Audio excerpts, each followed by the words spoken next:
Thank you so much, Madam Speaker. I just want to say that of all the speeches I've had the opportunity to listen to in this House, this one has been remarkable. The depth of understanding and appreciation for what you see she sees happening with this government is something that I share her frustration in, but even more importantly, the vast majority of Canadians, Quebecers, are also frustrated to extreme limits. And, you know, we're talking about the border and the issues around the drugs coming into our country. And I just wonder, she knows that this government decided to remove mandatory minimum penalties for drug dealers. And I would like to know what her perspective is on whether it was appropriate in any way, because I really think we give these Liberals more benefit of the doubt than we should.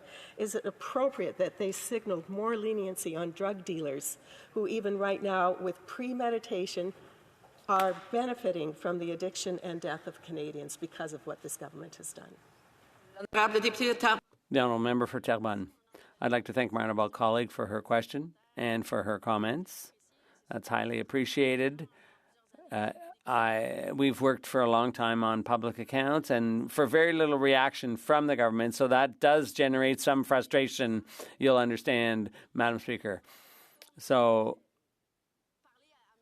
I'll have to go back and speak to my colleagues who are more comfortable with legal issues, but I think fundamentally the problem here is border management, and my colleague's absolutely right.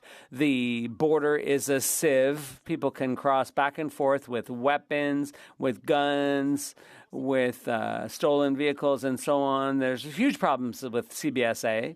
And it's our responsibility, and that's why we want a CBSA placed under third-party management. Questions and comments? The honourable member for Berthier-Masquinongé. Thank you very much, Madam Speaker, and I'd like to thank my colleague for her very specific speech, once again. Very accurate speech. As my colleague said, the border is porous. There's a lack of control and lack of action from the government. So I'd like her to comment on the fact that the government has announced it will be that the government of Quebec has had to deploy resources to the border, even though it's not their jurisdiction or responsibility.